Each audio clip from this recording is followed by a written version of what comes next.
All right, we are live here. Hello, everyone. Um, Today we have an interesting topic. It's something that is very, um, I guess, trendy these days. Everybody wants to know what's happening with AI, generative AI, and also a lot of people want to leverage this opportunity to invest in these the great projects that are helping people, and they have great potential.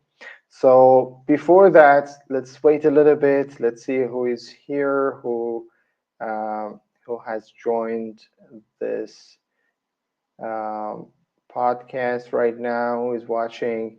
Let me know where you're watching from. And also, if you're working on some AI projects, would be great to put it in the chat. It will help us to know more about the awesome projects that are being developed all over the world.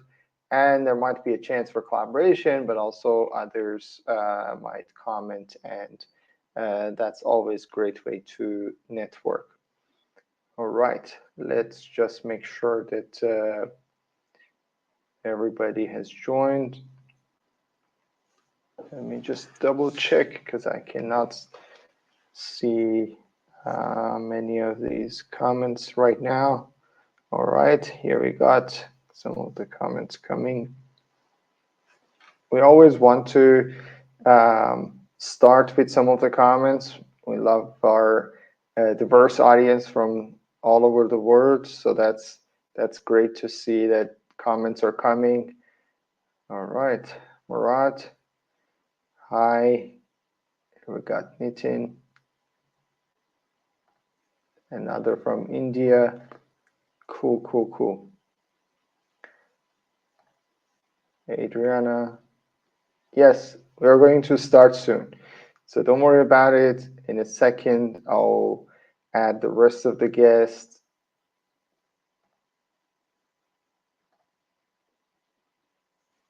Tanzania. All right, cool. How about my fellow Aussie friends? Any of them are watching us right now? It's a little bit late here in Australia, but still, I'm hoping that we have some viewers from uh, ANZ region as well. Also, a special hi to people in North America. It's going to be very early for them. We have our own um, Jay here, who is a very early morning person. So I'm hoping that we have more people like him. So, okay, let's just jump right into it. I know I'm getting all these great comments. I'm gonna get back to it as we are discussing some of these topics. Hi from Philippines and Indonesia, Minneapolis, and also Chicago.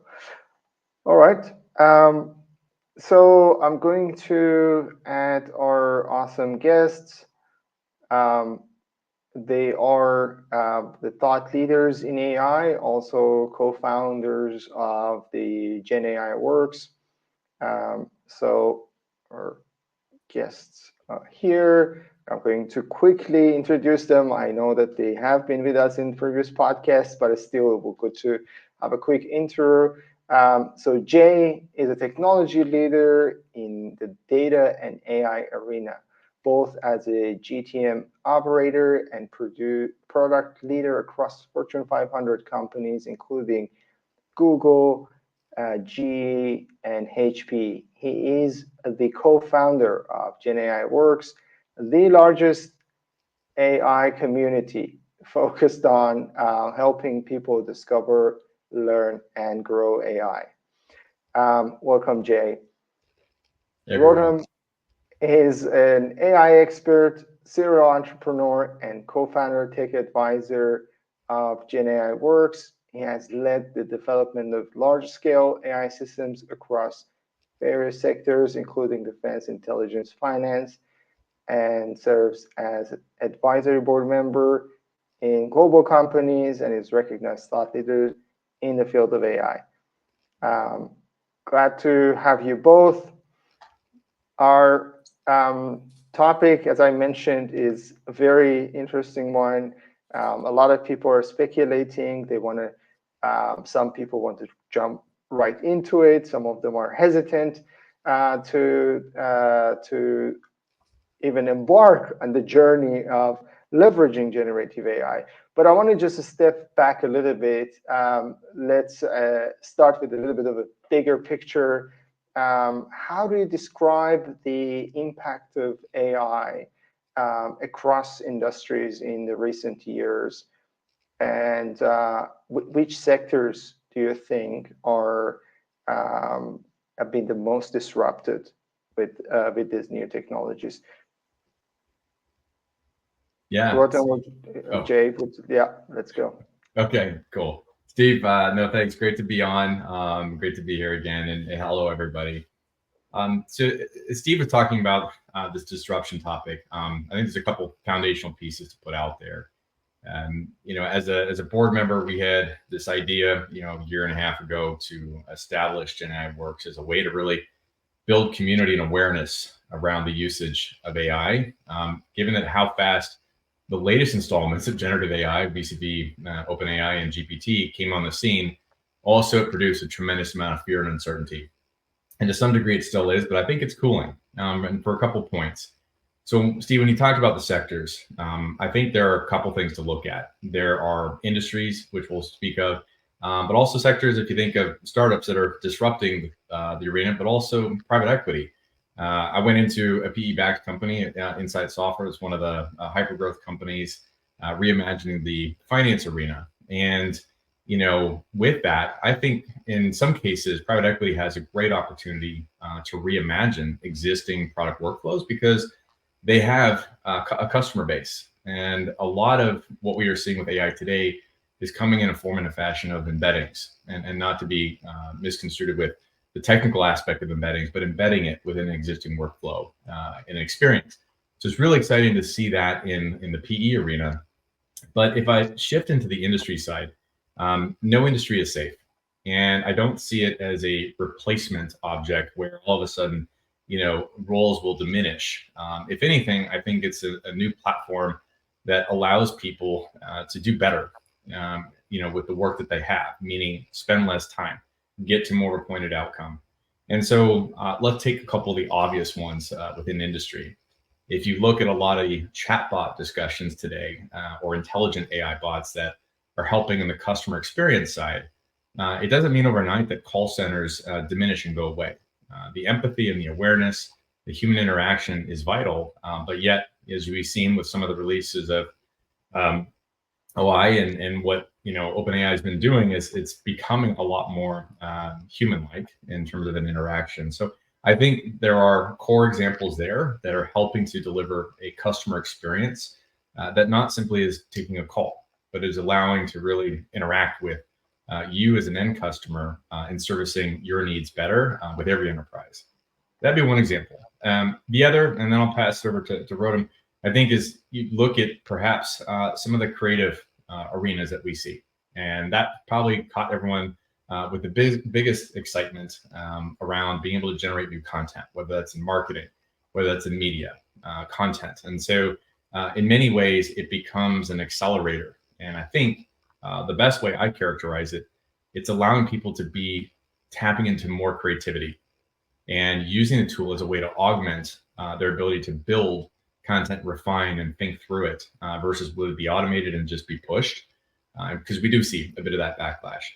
Those are just a couple examples, but I will say every industry is leveraging various forms of AI, not just generative AI, and helping to augment some of those experiences. But Rotem, what are your takes? So great to be here, everyone. So about specifically the industry, first of all, it's important to say that AI already created interesting impacts to different industries, different sectors, of course. In startups, we are seeing a lot of new startups in AI, but also important to say that we are at the very, very beginning of the process of creating impacts in enterprises. We can take as an analogy the transition between, like, from the time before the digital revolution, that we've moved to computers and saving all of our information, starting use applications, starting use different programs, databases, to the time before that, which we mostly wrote everything on papers, and it was very, very difficult, one, to search at scale, second, to find information, to collaborate, a lot of different things. What we are seeing actually currently with generative AI, and if we are taking it to specific technologies, also like intelligence agents, is the ability to move completely to a new paradigm in enterprises, which is how we are collaborating between humans and AI agents that are getting smarter and smarter and smarter. Each one of them has specific expertise, very similar to humans, with a lot of advantages on top of us from a lot of aspects. Some of them are the speed of execution.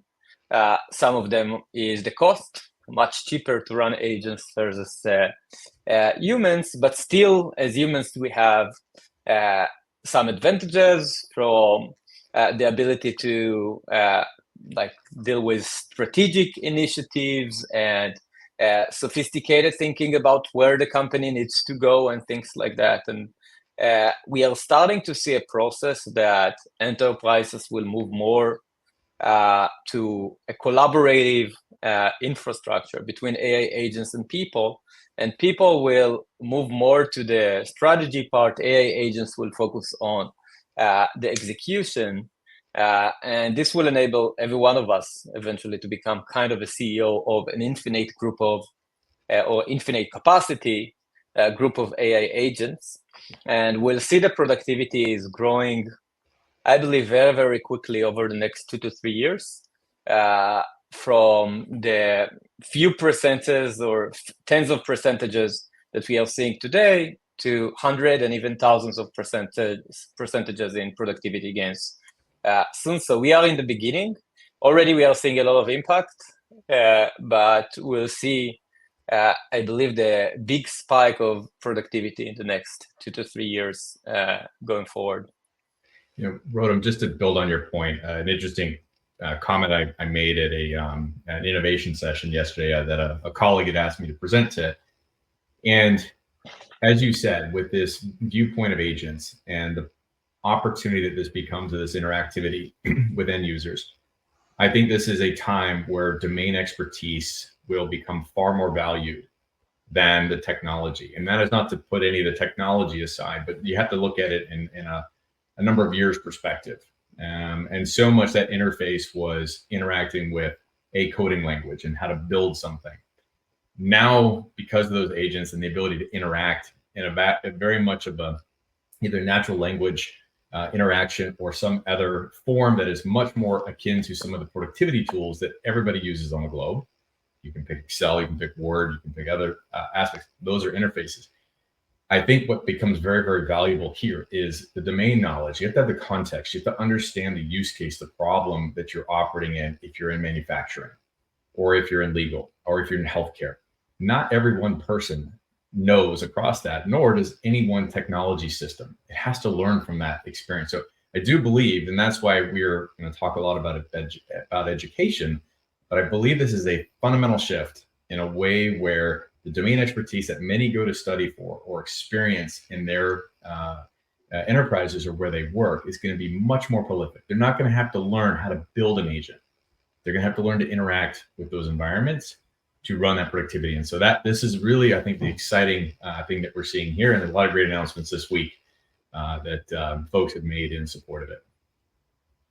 Great points. Thanks both. Would you like to add something? Yeah, just to add, even more than so as one that is working with Wand AI, for example, on bringing the technology to the edge and actually blurry the differences between agents and people in that part. not necessarily we want people to learn how to work with agents, but agents to learn how to work with people in that part in an easier way. But still, I think that we'll see a shift. The shift will be in the positions and what people are doing. We were able to see a similar shift in the Industrial Revolution and production lines, assembly lines. So, like, still, as humanity, we were able to evolve and to change when technology, disruptive technology, came to the world, and we were able to use it. So there were some fear at the same time of what will happen with humanity. We don't need so many people anymore, but we were evolved in multiple aspects, and our positions changed. But still, we found how to continue to grow and make sure that we are shifting our capabilities and the things that we are doing in order to adapt to this new area of new technology. Yeah, that's a great point. I mean, as you mentioned, the impact on productivity is going to be huge, and we are seeing this trend, and there are lots of researchers to back this up. Some have talked about, is AI or generative AI overhyped or not? I believe that actually generative AI in the long term is totally underhyped. We even are just scratching the surface. We haven't yet fully utilized it in many industries, many important industries like healthcare. I have worked with a couple of companies, specifically one in Silicon Labs, which is in leveraging generative AI to actually discover new medicine and attacking some of these, uncured disease, which probably we would have never be able to, cure by traditional methods, or we might have taken like 100 years.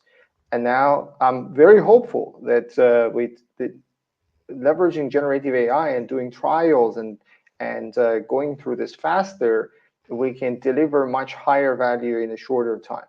But as you mentioned, like, this is the start is about the productivity, and a lot of employees already leveraging these large language models to help delivering their task much faster. There was a research by Harvard Business School. A good friend of mine, Professor Lakhani, was part of the research team, and they found that actually they did the research within one of these consultancy teams. I think it was BCG, and they found that low performing employees got around 47% boost of productivity, and even high performing ones got like around 20% or 17%, which is it's a huge number if you think about the scale across all the knowledge workers.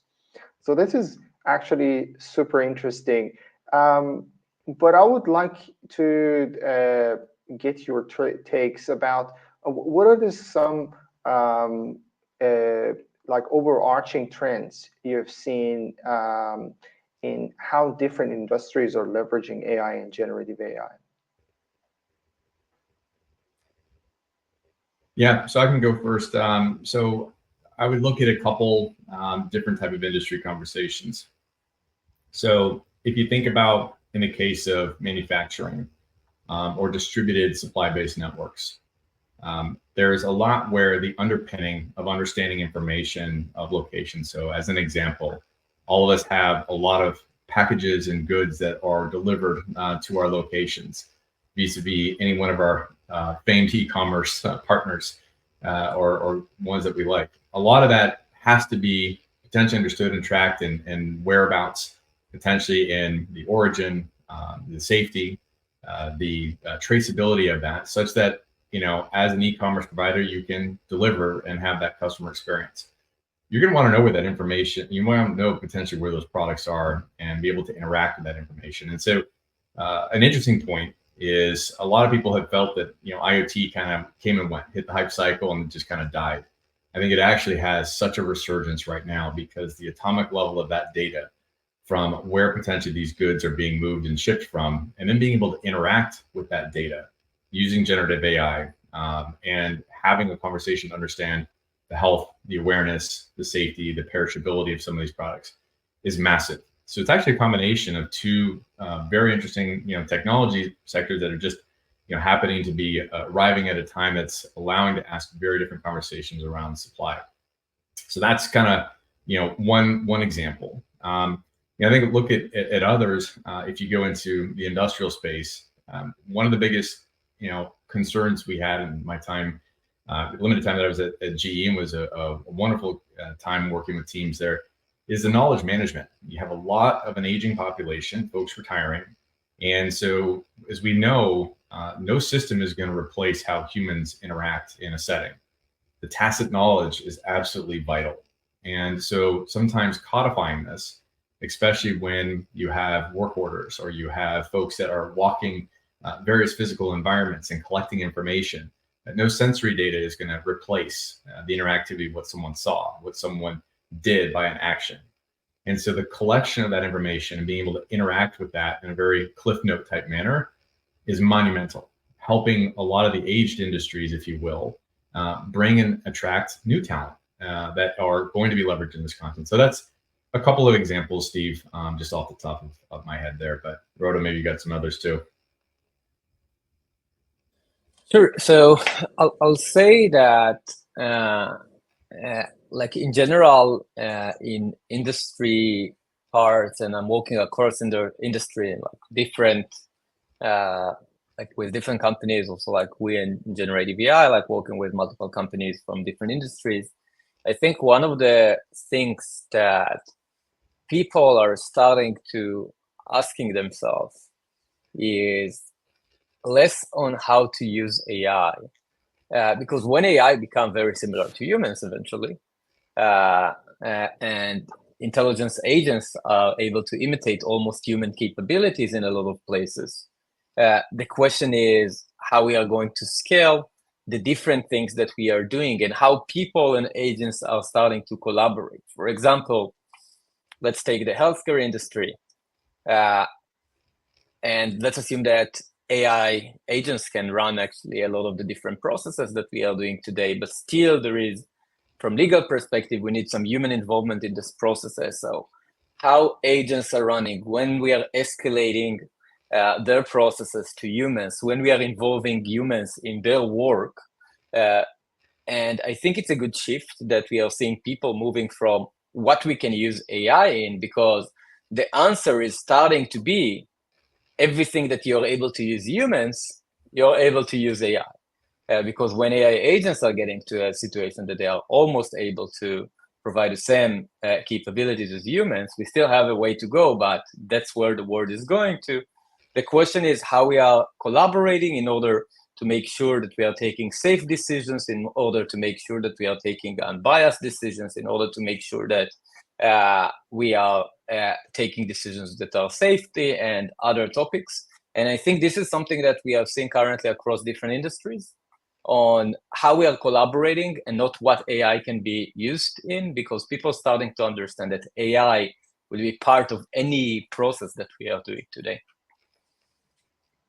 That's a great point. And as you just mentioned, like these agents are going to enable us to do much more. But are they going to replace a lot of knowledge workers, and are we going to catch up and adapt very quickly? So I think that, like, from the adaptation perspective, again, it happens in history. I'm less worried about what humans will do when we'll be able to do 10x, 100x, or 10x, or 1000x more than what we are able to do today, because of a new technology, new disruptive technology that will come. And as I said, like, I believe that eventually humans will move to more the strategic part, to manage huge groups of agents in running a lot of tasks. And of course, we'll need less humans to do the same tasks. So, but the volumes also of the different activities that we are doing will happen more and more and will be more significant. So let's connect a bit to the investments world for a second. Let's assume that like a VC today is doing 10 investments because they need to run a lot of processes and due diligence and running memos and evaluating companies and a lot of different things. If they will be able to do all those things in 1 minute, let's assume, with AI agents, and to take a decision in 1 minute instead of 2 months or 3 months. Of course, the volume that this same entity will be able to run will be much, much, much higher. More transactions will happen in the world, meaning GDP will grow, meaning more work, and that actually will compensate about the fact that we are much more effective and efficient as humanity compares to today. So that's a process that happened in every revolution before. One special thing about this revolution is that it's moving probably the fastest ever that any disruptive technology entered to our life. And the timelines that it's going to take, the industrial revolution, the GDP impact took tens of years. The digital revolution, it took less, but still 10, 20 years. Now we believe it will happen a bit faster. And as humans, we need to educate ourselves, we need to learn, and we need to understand that a shift is going to happen in our goal and our positions. And this is something that we need to be prepared of. That's a great point. Jay, would you like to? Yeah, what's interesting, so I know we're talking a lot about agents, but it's not a hype, but I think a strong reality here. Let's step back and look at an enterprise for a moment. Every large enterprise, medium, and to the extent small, you are defined a lot by the data silos or by the functions that you sit within, right? And as a company gets larger, slices of that expertise get smaller and smaller because it's more specific to a job. I think the reverse is what we're going to see now, where context matters and people will be having to work in a way that is not bound by a system understanding, but collapsing that. And so I don't remember who made the post, a while back saying, but is there a day where, Salesforce and Workday, combine? Think of it not as a company combination, but really CRM and, HR, right? Or think about development and customer success. What are you trying to do? You're trying to build something that delights your customer, but yet the value chain and the way you work is segmented and siloed, and therefore creating a lot of inefficiency as you're moving information. So the telephone tag question or problem we all see, right? Information changes as it moves along that value chain. Agents are going to allow us in a way to have full context, or have individuals have a better understanding of our customer, our supply network, the way we work, or how our peers work in a business. And so just as in many ways we today, as I hate to put this parody here, but humans are acting like agents of expertise within a given domain or subdomain. And we're having to connect each other to get full context of what? Serve a better customer, deliver better outcome, make sure that customer stays with us. So all of a sudden, that system environment that we have is going to allow this abstraction to be there, where I do think a whole different degree of productivity, but most importantly, a whole different degree of that context, or the way that you work with the customer, or building a product, or working in your supply network, is going to radically change. And that's really the power that we see in this, as opposed to someone using a chatbot or deploying a large language model. Let's look at redefining the process. And therefore, a lot of the software that we see today is going to be reimagined or integrated, very much as we saw with a lot of the API connectivity over the last decade plus, that changed the way of how you enrich systems. And so I do think we're in that paradigm shift right yet here again, which is super exciting. So that's a great point, and I'm super excited as you are. I'm going to move into the investment space, because we already mentioned the impact of AI, and I think it's probably more obvious that AI is helping us, and it's going to be super helpful in the future. It's more about like the speed of change and the impact, how deep is going to change our life. But about the investment, we are seeing a lot of chaos in the investment space as well. Many people are scared and afraid, and a lot of people are super hyped jumping into it. We have seen the prices of the stock going high, the share prices for NVIDIA skyrocket to the numbers that it was beyond imaginable for many of financial advisors and firms. And seems the chipset and making chips are still very hot. It's going to stay hot as well. Would love to get your thoughts about it. I love NVIDIA, by the way. I would love to hear if anybody has invested in NVIDIA early on. Those lucky people that kind of got the return. But apart from that, there are many other startups are coming out. And some people ask me, like, do we really need that many companies working on AI projects, or OpenAI is going to eat the whole market very soon by having a very super intelligent platform? They're going to just dominate the whole thing. Is it going to be a more decentralized market, or we're going to get like maybe 10, 20 companies rule it out? So I would love to hear more of your thoughts about the investment space and what's happening, and what are the trends that you're seeing? Yeah. Sure. Yeah, I'll start. So first of all, I believe that OpenAI did start and create a lot of value at the beginning to the B2C sector, to the customers. Moved a bit after that, also trying to the enterprises, but still they are very, very early in this process.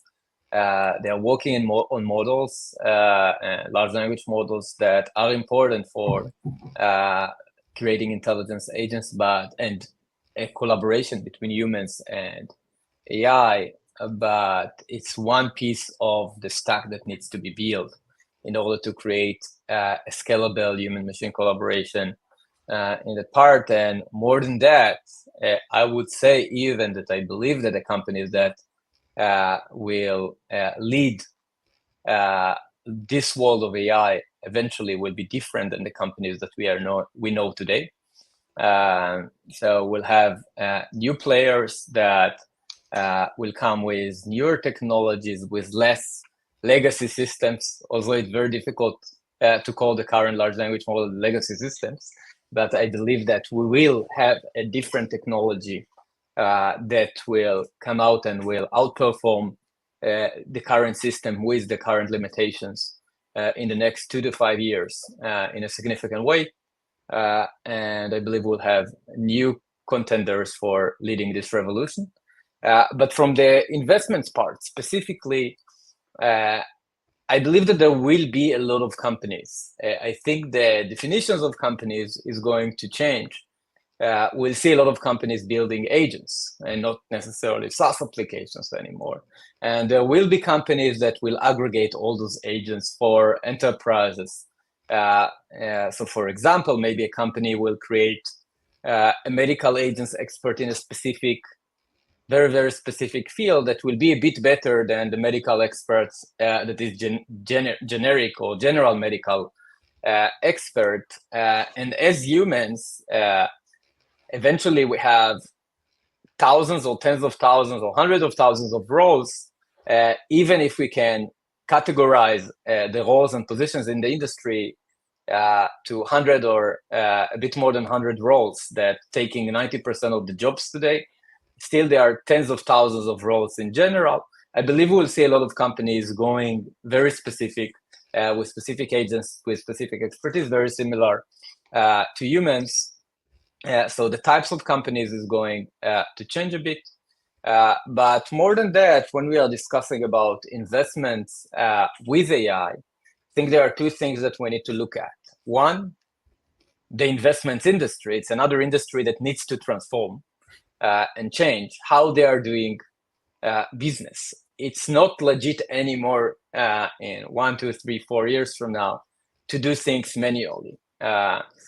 significantly, meaning we need to take all the processes that we are running today, from understanding which companies are the best companies, running all the process to analyze those companies, maybe even like having agents testing their products automatically, then preparing all the materials, analyzing the materials, creating the memos, giving the suggestions of which decisions to take, and then that humans will aggregate all this information and will take a decision, very similar to what we said on different fields, that we have, every person has a group of agents that are working for him.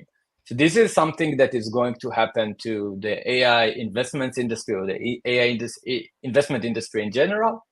And I will claim that the companies that will become the best investors are the companies that has, one, the most automation, second, the most data. And if we are looking specifically on Gen AI Works and generative AI, that we have 7 million members currently, a bit more than that. Of course, we have a lot more data on the industry and trends and companies and how companies performing than a regular venture capital investor today. And we are collecting this data also strategically to see how we are able to help the companies that we are seeing more and what's the trends in the industry. So this is like from one side of the investor side. From the company side, as I said, I believe we'll see a shift a bit on what companies are about, but still we'll need a lot of companies because we need a lot of different agents in different fields, sometimes different agents to different countries, because the rules and the legal rules are different between different countries. So we'll have hundreds of thousands of companies probably that will add to this agentic pool of agents. And some companies, or the bigger company, probably will be the one that are aggregating all those tools together to a communication system between agents and humanity that will become kind of a centralized system for enterprises to execute all the different tasks they have. Yeah, maybe just add a couple of points, Steve. I look at this view kind of in the layer cake. You've got obviously a tremendous amount of investment going on the infrastructure side. We'll look at that and we'll call it the foundational few. Not everyone needs to build a foundational model. However, people need to consume foundational models and then have the context relative to how their business works. So there's a tremendous amount, as we've seen, the investment on the chip side through to the major players, and also AI native clouds, which is really exciting in that respect. Layer 2 is all the development tools. We've seen this pattern once again with application development and the tools that are needed to build AI applications, but it's not this in its silo. It's really bringing data and AI together, which is extremely important in that regard. So there's that layer. The part though that excites me the most is the application layer, because it starts with an outcome. What problem are you solving for an end user, the industry, and that pain point? Because that speaks significantly to the ROI and why someone would make an investment. There's probably two ways to think about the application layer. One is, vertical SaaS, it's been very siloed to solve very specific problems that a customer might have in a given market. And again, deeper domain expertise and understanding of a pain point. That will prevail, I think, absolutely, with a number of the AI companies we've seen come across the generative AI portfolio here in a way that is helping to reimagine experience. And so this notion of AI and redefining what UI UX looks like in the future is really going to push, I think, a boundary where companies that are pure built, if you will, AI first, will reimagine an engagement model. The second part of the application layer that is super exciting, again, comes back to the agent topic, is the ability to bring together departmental things that today were all the explosion of software investments based on the silos and functions how people worked. DevRev is a good example. Development tools with customer engagement, and all of a sudden collapsing that interactivity versus having to work through multiple flows that you have in the development process. Just a great example. So you'll start to see applications that are really cutting across those respective lines and building new ways of engaging that are quite valuable. So if I were to place a kind of a bet, the infrastructure bets are happening and everyone is smart enough to know where the dollars are going. But now it's really about the ability to build applications quickly. So OpenAI will not be the singular. There will be a foundational few. It will be distributed, and it will be in a way that, as much as we saw the fear and concern with cloud, today I think we're somewhere over 360, 370 billion in backlog across all cloud players, which just goes to show the trust that enterprises and companies have in using those environments. So of which I do think the explosion will certainly be in the application space, which is always a little bit of a laggard as we go through, but we're just getting started. Great points, and I 100% agree. I'm going to mention a little bit about our project at Generative AI. We also 100% believe that we need a lot more startups, agents, and new project in this space. As Roland mentioned, there's going to be a need for more specific and specialized agents to collaborate with each other. So I would like to announce here, and then I would definitely get yourself, Jay, and Rodham's comments as well, that we are going to start the Gen AI venture very soon. We're going to announce it to everyone, so please follow, reach out, and we are going to help people to build these projects. We're going to support them through this steps. But before giving away all the great projects that we are doing at Generative AI, I would like to hear more from you, Jay. How can we sort of help the more professionals and entrepreneurs to learn and stay up to date to be able to deliver these great projects? Yeah, you bet, Steve. So, as a board member, I feel humbled with the opportunity that we have here with Generative AI and then what we established with Gen AI Works. It started with a very simple principle a year and a half ago, helping people discover, learn, and grow through all things AI. And we stay whole and strong to that statement because in a community is about helping each other learn. It's a yes and, right? You're building upon a thesis or an understanding and challenging and working with. But to your pointed question, Steve, what we've seen through the community and the team that runs Generative AI is the number one thing that our community is asking for is more on the educational side of things. How do I learn? How do I apply it? I want to be an AI developer to start. Where do I go? What course do I take?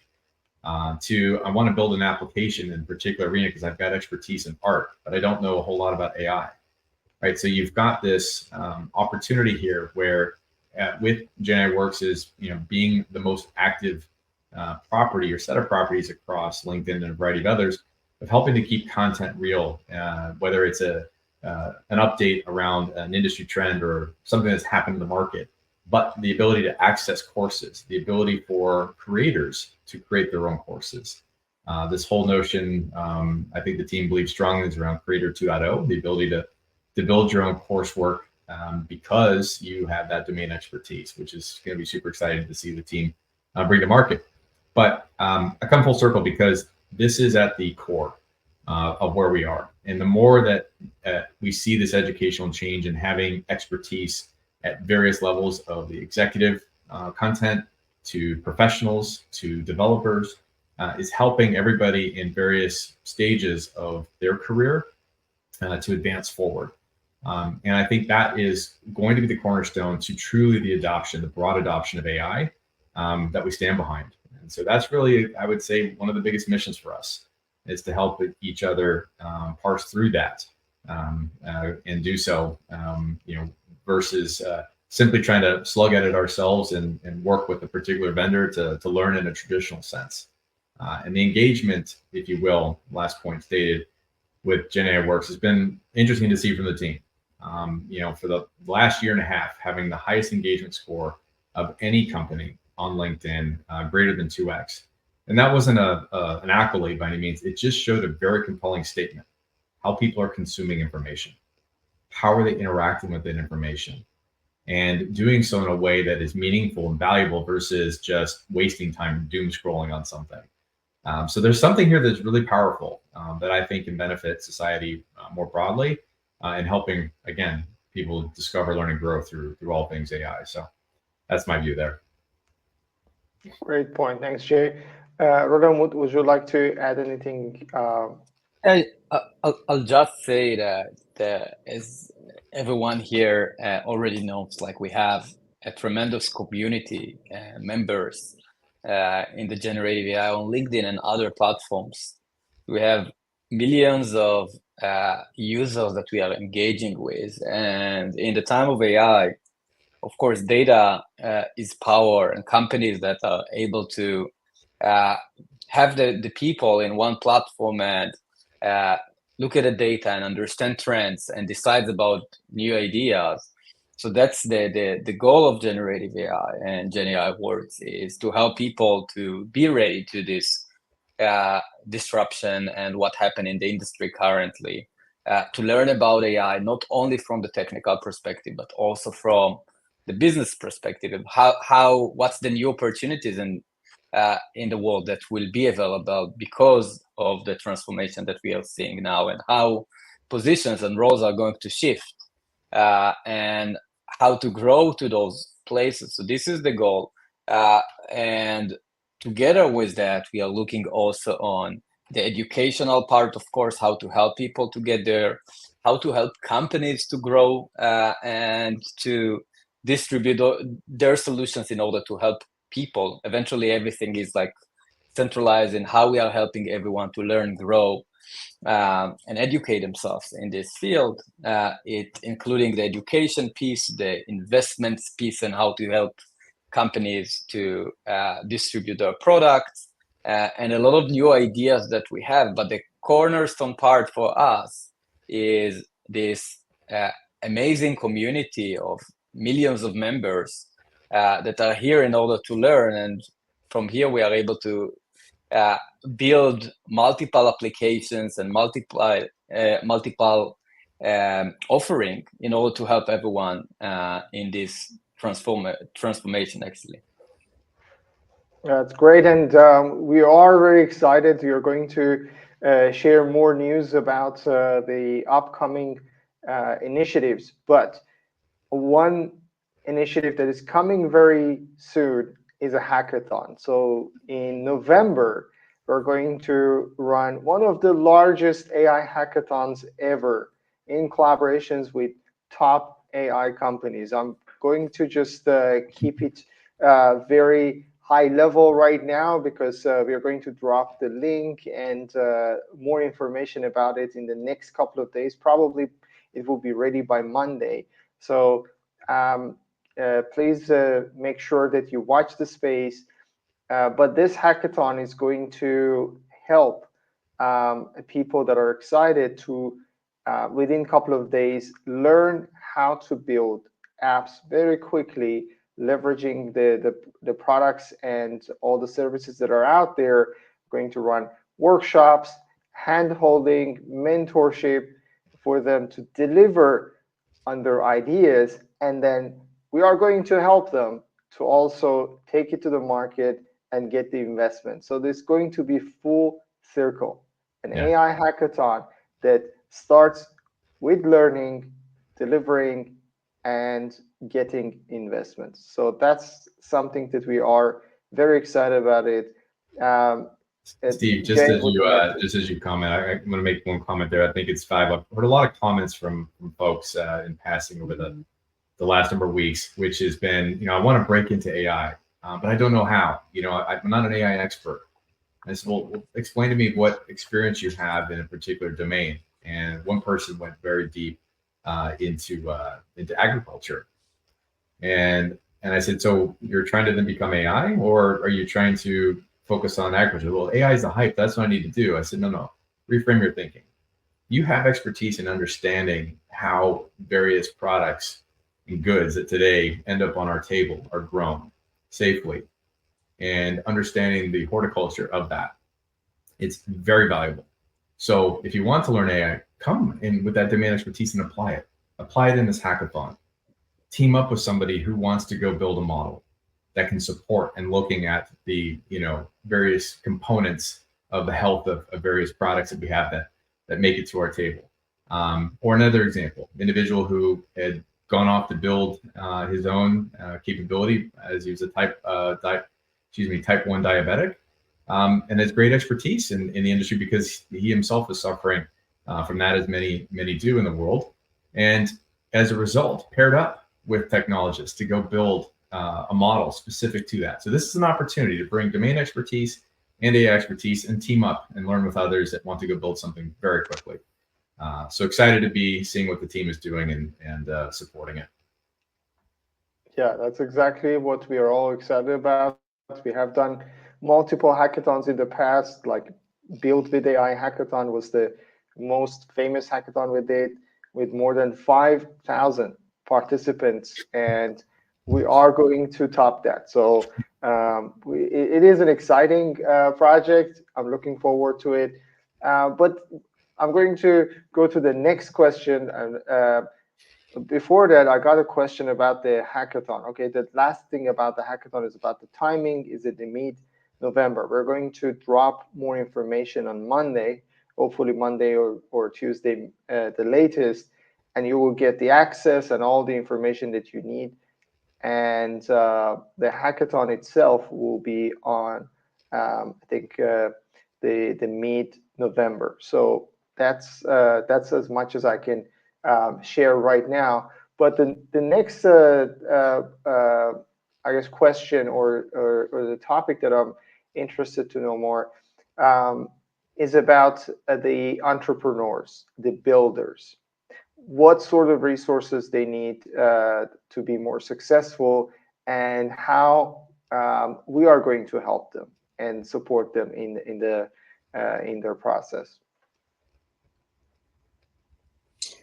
I can take a first take on that. So, I think eventually we can simplify the things that companies need to several pieces. One, great people, and of course, in a community of more than 7 million people, we have a lot of great people that could come with new ideas and also collaborating together when people are in their early stage of starting to build things. And we could help in general to bring people together in order to help them to build companies and bring their ideas to the market. So this is one. Second, great product, and this is starting actually with the great people, great idea, great product that people need and can use after that, and has a lot of impact, potential impact in the market. And this is again because we are seeing in generative AI and Gen AI Works a lot of different ideas, a lot of trends, a lot of the metrics on how the audience, which is everyone almost in our case, we have more than 1 million executives in top companies in the 7 million plus members in the generative AI and Gen AI Works community. We are able to validate ideas very quickly, and we are able to give feedback about what's the market think about specific ideas, and helping people to shape their products in a better way.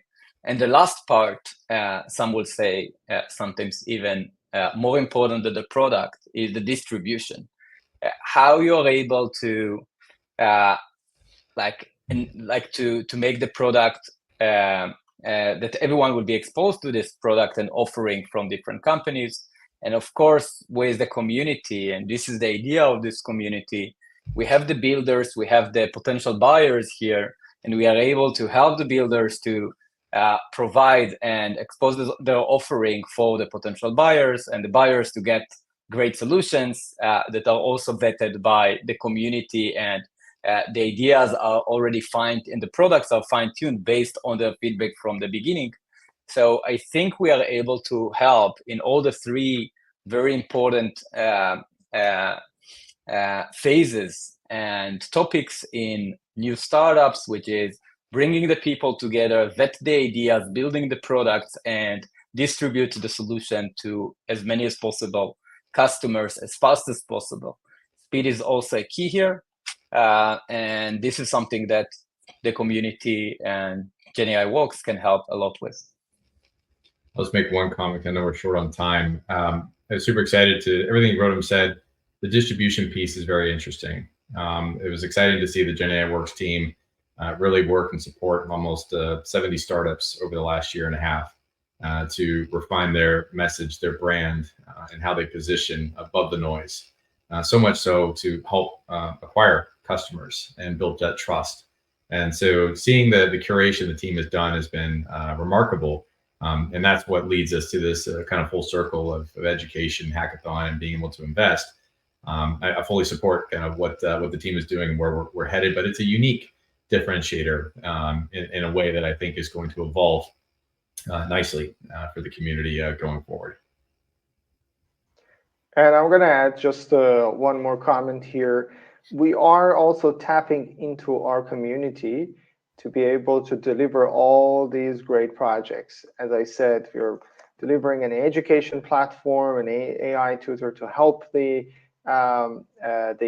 students, the venture, the hackathon, lots of great other projects to help people to discover, learn, and grow in this space. And we are tapping into our own community to raise. So you can see the link in the in our post. Please reach out if you would like to join the community, if you would like to help with this super ambitious and helpful project that's going to change the way that people are using AI, and hopefully the way that AI companies are developing the projects. For the final question, it's a little bit more of a future, like what type of products or innovations in generative AI are you most excited about? And also about the community-driven initiatives, how do you think they will play a role in the future? I'll make a comment there, just also to the point about the investment vehicle of setting up a crowdfunding arena. And we did this in a way to really allow the community to take benefit here in this early stage. It's rather unique. A lot of other networks never gave that opportunity to those that really helped to flourish where this community is. So we're thankful and gracious for that, and want to see this continue to thrive. So definitely take a look. Steve, probably the thing that I'm most excited about as I see is this bringing together of individuals who may have domain expertise in a particular area and a region that up until this point may have never had the opportunity or voice to be able to bring that expertise in that craft. And so when I think about this and what's interesting going forward is this is probably the seminal moment where the democratizing the access not only to data and the technology, but the tooling to allow someone who has an idea in a particular niche in a market to bring that voice. Because not often they will get the visibility in the VC community. There's just too many investments to potentially look at.